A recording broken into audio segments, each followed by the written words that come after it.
Good evening, I'm Dennis Ward, and this is Face to Face.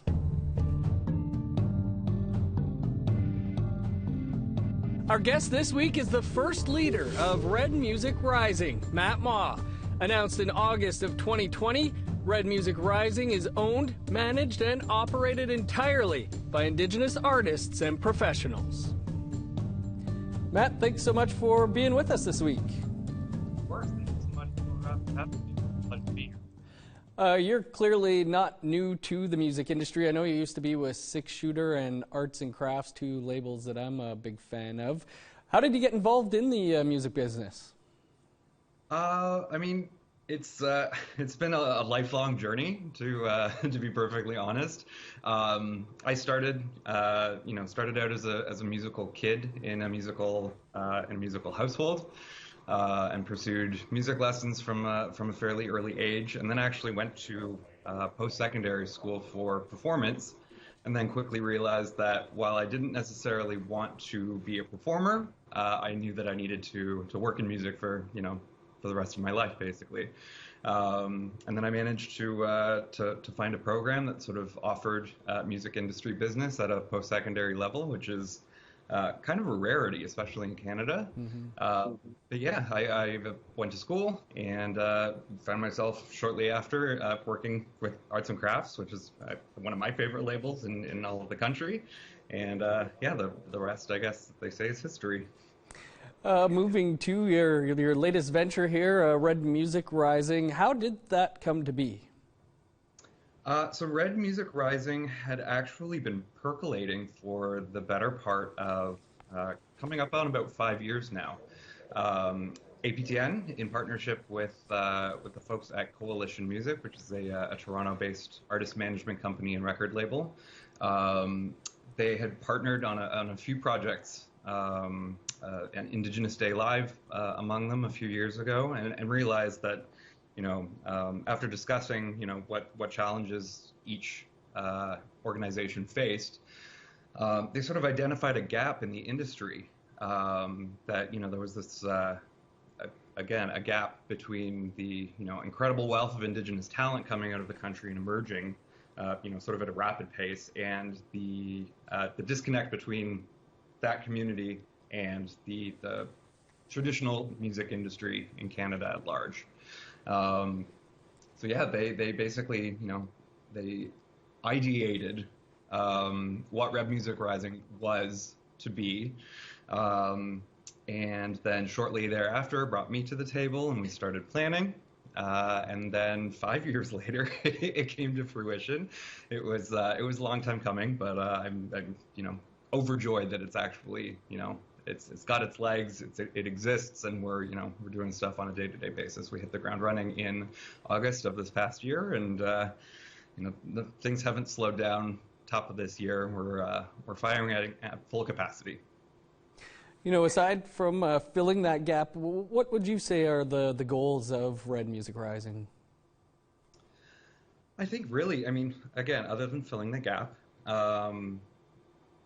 what I am aiming to do is to identify talent, Indigenous talent, regardless of where it is in Canada, and really bring those artists to the forefront with the infrastructure and the knowledge and the network I have, having worked in the sort of mainstream traditional music industry thus far. Bringing that infrastructure to the Indigenous music community and vice versa, and really striving for mainstream representation. Just top of the Junos, top of the charts. I'm looking for folks to work with who are interested in making a name for themselves internationally as well as nationally, and making sure that moving forward we have Indigenous representation, full stop. As we mentioned, you have worked at other labels. How would you say Red Music Rising is different? Other than the fact that we are wholly Indigenous owned and operated, and we're working with a mandate to work exclusively with Indigenous artists. Outside of ethos and mandate, I really don't see us as being that different from record labels that have, existed and really succeeded and paved the way thus far. I mean, I certainly am taking bits and pieces from, everywhere I've been thus far, and every learning opportunity that I've been, privileged to have thus far, and sort of cobbling together all of the best pieces of the Canadian music industry to make Red Music Rising as strong an entity as humanly possible. As you mentioned, it's taken 5 years to get it going, but I guess why was it, necessary to even come up with a label that's strictly for Indigenous artists? I think, in the past few years, we've just experienced, an explosion of Indigenous talent emerging from coast to coast. And it's gotten to the point where I felt as though there was almost, a treasure trove of talent that wasn't necessarily being, being catered to and being serviced the way that it needed to be. There was music that was coming out that I, wanted to help proliferate in whatever way that I could, that just wasn't being serviced in the way that I thought that it needed to be. So that, the opportunity for Red Music Rising really sort of presented itself to me and all of the partners involved. And it just felt like a no-brainer, really, to, create a completely new entity with an express goal, to be able to, serve all of these artists that we'd already identified that no one else was stepping up to work with. Pandemic aside, because I do want to talk about how the pandemic has greatly impacted this industry, but aside from the pandemic, how would you say that, Indigenous artists have struggled in the music industry? Again, it goes back to what I mentioned earlier with just historical barriers to entry. Barrier to entry within the traditional model of the music industry, be it geographic, socioeconomic, et cetera. Like, it's just, there are so many more challenges that face Indigenous artists than, other artists that are, living in Toronto and already have the, those connections in place. The music industry, among, lots of other industries, are, it's talent-based, but it's also, connection based. It's community based. So being able to step in and help remove some of those barriers, I think, is really important to the work that I do. And then, specifically speaking to the effects of the pandemic, definitely the lack of ability to move freely and for folks to be able to tour and connect with audiences. I mean, financial. In revenue, et cetera, aside, I think that, for the most part, the artists that I'm working with are artists first and foremost and throughout. And I think the thing that they're struggling with most now is not being able to share their music and their art in the same way, to be able to connect with an audience and connect with the community. So I'm really looking forward to the day where that, normalcy makes a slight return, and folks can get back on the road and share their art with people, because it's important. I think we're all counting down for that day whenever it returns. We had hip-hop producer David Strickland on the show earlier this season, and he spoke about how there shouldn't be, Indigenous hip-hop genre. It's just hip-hop. Is that how you kind of feel about it on a larger scale, that Indigenous music is not a genre?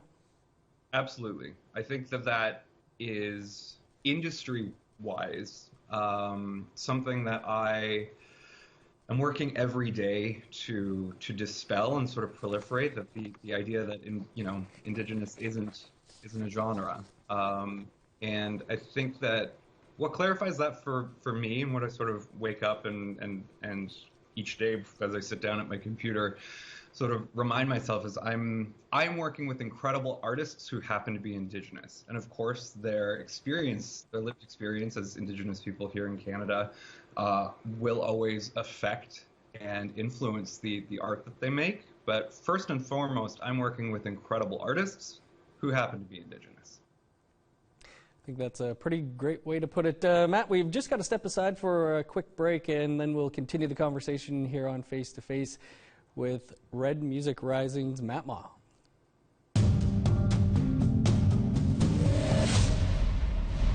Welcome back to Face to Face. Our guest this week is the director of Red Music Rising, a new venture for Indigenous people in the music industry. Our guest is Matt Maw.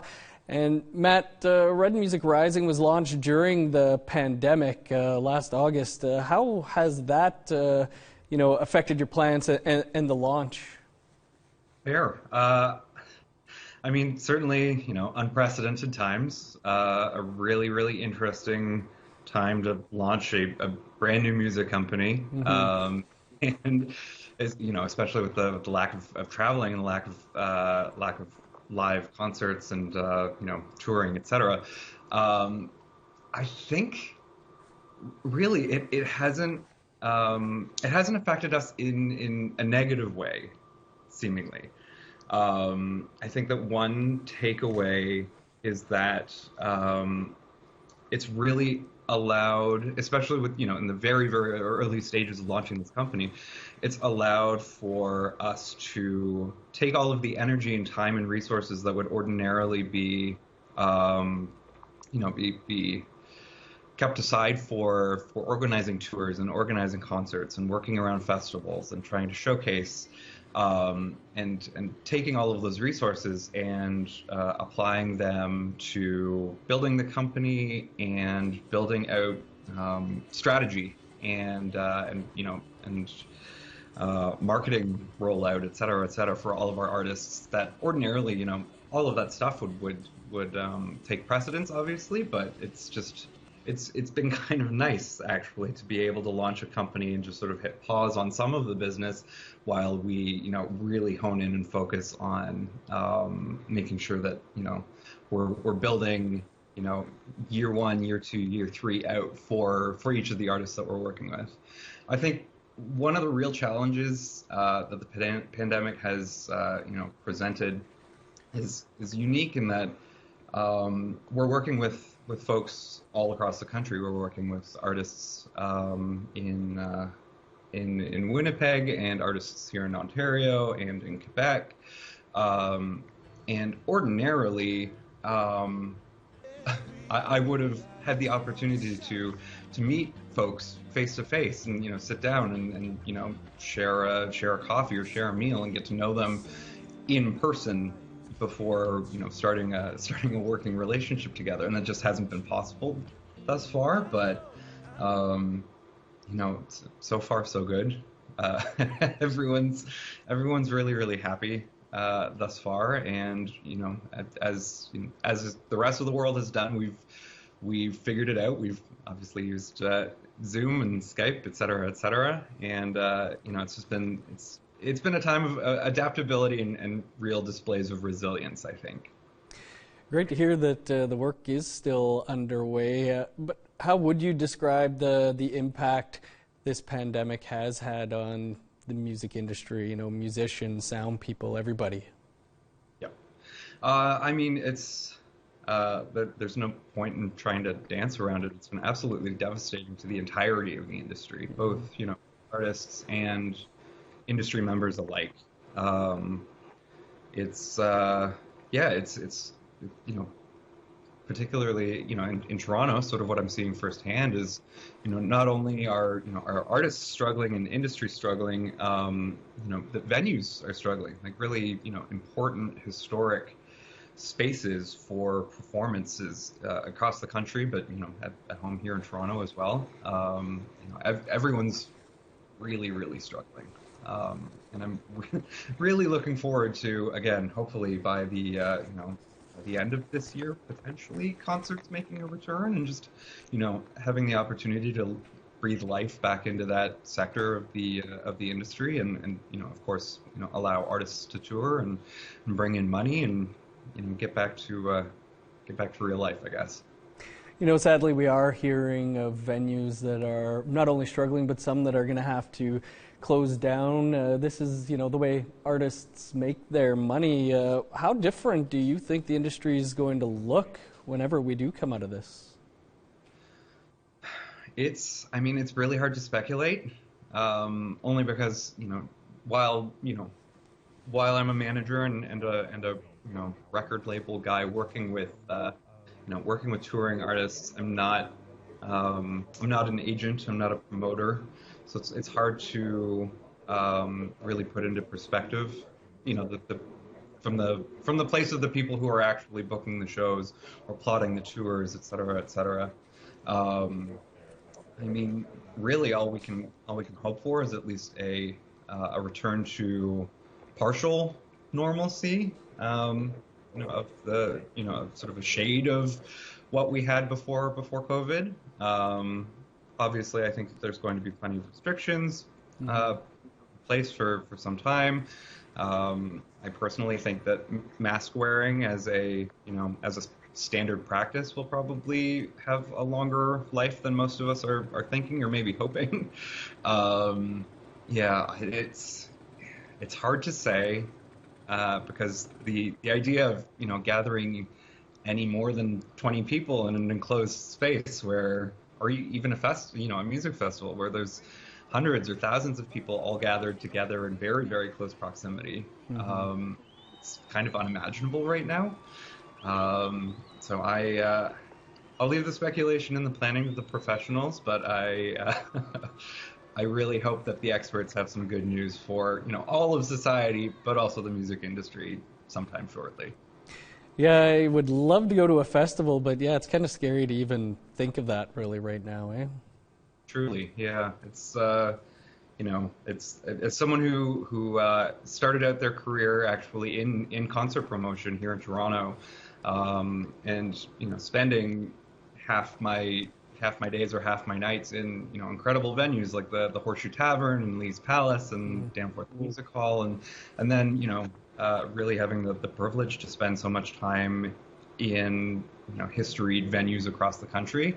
It's something I really, really miss, and I can only imagine how artists are feeling as a result. Are there things that Red Music Rising is doing to try and assist during these difficult times? Absolutely. All of the artists that we are working with and supporting really have. It's been amazing for me to witness the ability for our artists to shift and to pivot their business and to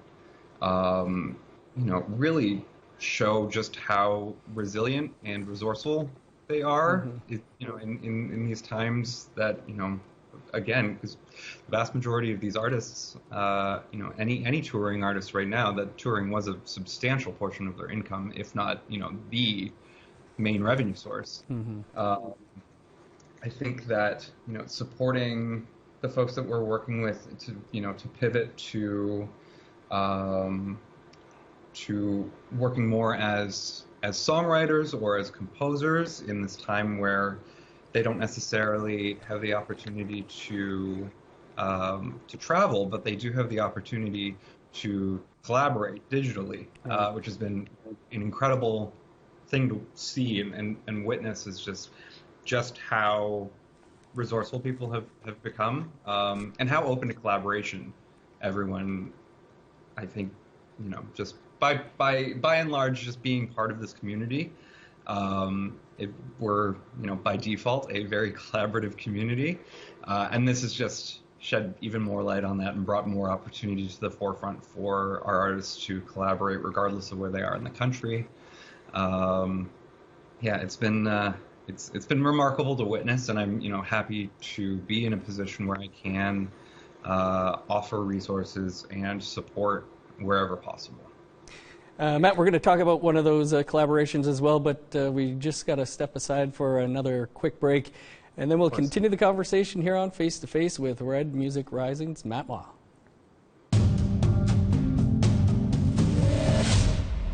Welcome back to Face to Face. Our guest this week is Red Music Rising's Matt Maw.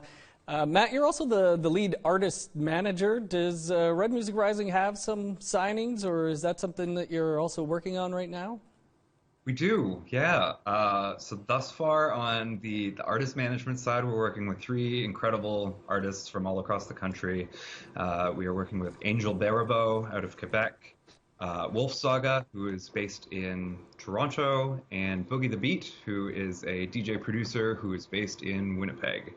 And then on the record label side of things, I have had the privilege of signing and working with not only Iskway, but Iskway and Tom Wilson together in collaboration. Yeah, we were teasing about the collaboration. Late last year, Tom Wilson and Iskway released a single in partnership with Red Music Rising. How did that come to be? That actually came to be via the Inspire Awards, actually. I believe it was last year.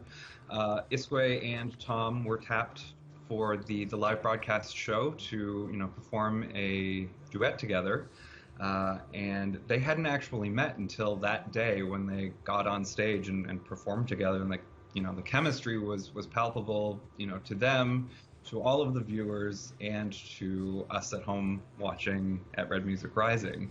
So upon announcing that we were hitting the ground, we immediately reached out and said, we love what you've done, and we would love to help you do that some more. Are you interested? And they both jumped at the opportunity to sort of be the first release on Red Music Rising, and I couldn't be more pleased or grateful with how that relationship has turned out. It's been incredible, and there's more to come. Matt, we've only got a little over a minute left, but who are some of the artists out there you think we should be paying attention to right now? Oh, well, everyone I've mentioned thus far. Yeah, I mean, there are, again, just a wealth of talent coming out of every corner of this country. Wolf Castle in New Brunswick has me really excited. Who else? Nehewak's album from, I believe, 2020, if not late 2019, is incredible. Shawnee, who's based in Edmonton currently, but was in Ontario. She won the CBC Searchlight competition this past year, and I'm really anticipating an incredible EP or album from her in the next little while. It's just there's just a treasure trove of talent that's rushing forward from every corner of the country right now, and it's a really great time to be in the position that I'm in, because I want to expand Red Music Rising's ability as quickly as possible so that I can work with as many of these incredible artists as I can. Well, Matt, and we wish you all the best and the label as you move forward. Thanks so much for being with us this week. Thank you very much. It was a pleasure. And that is all the time we have for this week. You can catch up on any episodes you may have missed by visiting our website, aptnnews.ca, and you can find those podcasts at aptnnews.ca/face-to-face podcast. I'm Dennis Ward. Thanks for tuning in. Have a great night.